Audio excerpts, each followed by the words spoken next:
Halo semuanya, kembali lagi di channel CodeSaver dalam playlist Flash Tutorial C.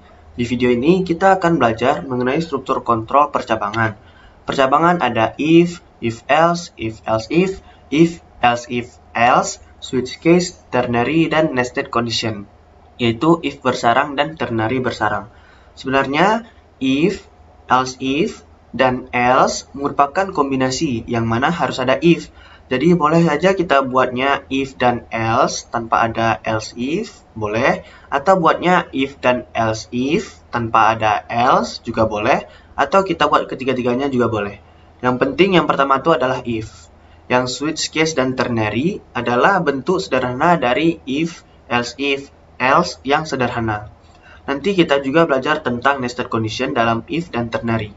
Jadi dalam if nanti akan ada if lagi dalamnya, gitu juga yang ternary. Kalau switch case nggak bisa kita buat bersarang karena nilai yang diperiksa untuk menjalankan switch case harus bernilai tetap. Nanti kita lihat. Isi body atau blok kode struktur kontrol percabangan akan dieksekusi jika kondisi dalam parameternya bernilai true atau benar. Di dalam struktur kontrol, kita boleh menggunakan keyword break dan continue. Untuk keyword continue akan saya contohkan di bagian struktur kontrol perulangan di video selanjutnya. Sekarang kita akan belajar mengenai percabangan atau decision. Di sini saya buat program CLI untuk menanyakan user mau makanan atau minuman. Lalu program akan menampilkan sesuai yang dipilih user. Jika user memilih makanan, maka user input angka 1 lalu ditampilkan donut.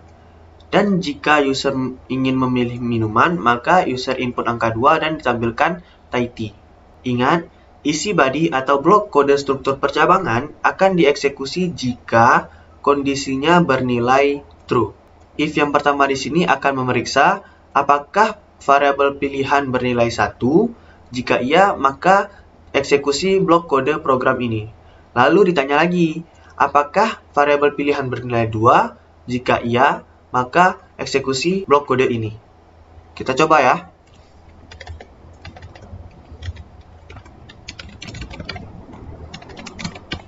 Jika saya input 1, maka keluarnya donat. Jika saya input 2, keluarnya Thai tea. Jika saya input 3, tidak keluar apa-apa. Nah, ini kurang efisien karena program kita akan memeriksa apakah variabel pilihan bernilai 1, lalu diperiksa lagi di sini apakah variabel pilihan bernilai 2. Walaupun variabel pilihan bernilai 1, program akan tetap memeriksa apakah variabel pilihan bernilai 2. Jadi lebih bagus kita buatnya seperti ini. Kalau variabel pilihan ini bernilai 1, maka eksekusi blok kode ini dan nggak perlu lagi periksa yang selanjutnya. Atau jika saya ingin buat jika variabel pilihan bernilai 1, maka eksekusi ini, dan jika variabel pilihan bernilai selain 1, maka eksekusi blok kode ini. Kita tes. Jika saya input 1, keluarnya donat. Jika saya input 2, keluarnya Thai tea. Jika saya input selain 1 dan 2, keluarnya juga Thai tea. Lalu di sini, untuk menyederhanakan if yang sederhana atau tidak bersarang, bisa kita buat menggunakan switch case. Cara bacanya adalah periksa nilai variabel pilihan. Dalam kasus variabel pilihan bernilai 1, atau kalau variabel pilihan bernilai 1, maka eksekusi statement berikut. Lalu kita break atau kita hentikan pemeriksa switch case-nya agar tidak memeriksa case selanjutnya. Karena kasus sekaranglah yang benar atau nilai variabel pilihan sesuai dengan case yang ini. Tapi kalau variabel pilihan bukan bernilai 1, maka lanjutkan periksa case selanjutnya. Di sini dalam kasus variabel pilihan bernilai 2, maka eksekusi perintah berikut. Kita tes.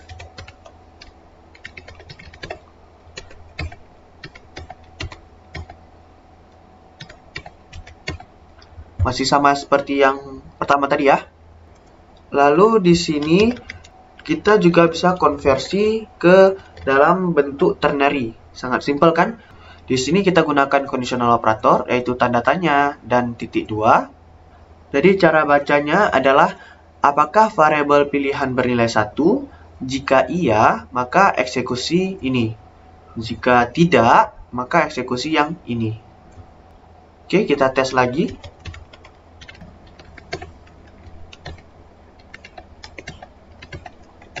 Seperti if yang ada else-nya ya. Oke, kita lanjut ke kode program selanjutnya. Dalam kode program ini mirip dengan yang sebelumnya, tapi di sini saya batasi pilihannya itu hanya 1 atau 2. Selain itu, maka cetak, maaf, input Anda tidak sesuai. Kita tes.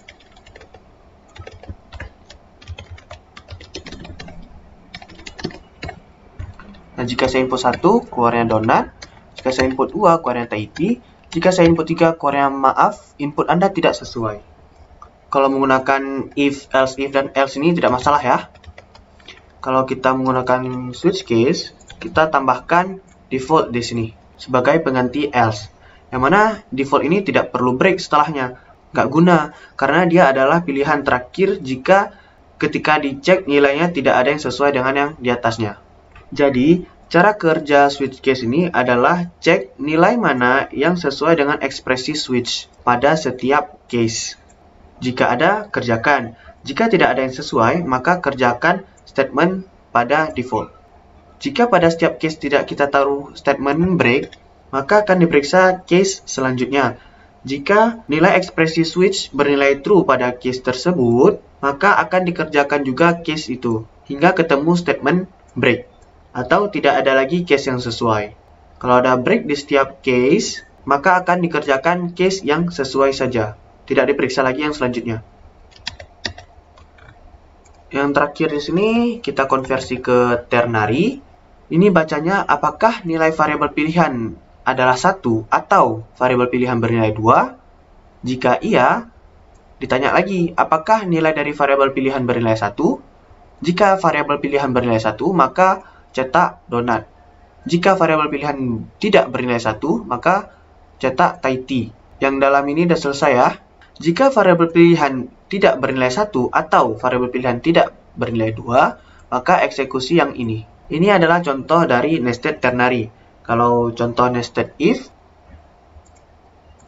di sini saya deklarasi variabel angka yang bertipe integer, nilai awalnya 5. Lalu dalam if pertama dicek apakah variabel angka bernilai kurang dari 10. Jika iya, maka jalankan body-nya ini. Benar ya, 5 kurang dari 10. Lalu, dalam body-nya si kawan ini, dicek lagi apakah variabel angka bernilai kurang dari atau sama dengan 5. Jika ya, maka jalankan body-nya ini. Benar ya, 5 itu sama dengan 5. Jadi, ini bernilai true, maka dieksekusi yang ini. Kita tes. Nah, cetak ini. Sekarang kalau saya ubah nilai angka bernilai 7, di sini dicek apakah 7 kurang dari 10. Benar ya? Maka masuk ke dalam sini, dicek lagi di sini apakah 7 kurang dari atau sama dengan 5. Salah. Maka masuknya ke sini. Kita tes. Nah, cetaknya yang ini ya. Terakhir, kalau saya ubah variabel angka bernilai 10, di sini dicek apakah 10 kurang dari 10. Salah ya. 10 itu bukan kurang dari 10, melainkan 10 itu sama dengan 10. Karena ini salah, maka jalankan yang ini. Kita tes. Nah, oke, cukup segitu dulu video kali ini. Silahkan diulang-ulang dan dicoba-coba agar lebih paham. Sampai jumpa lagi di video selanjutnya.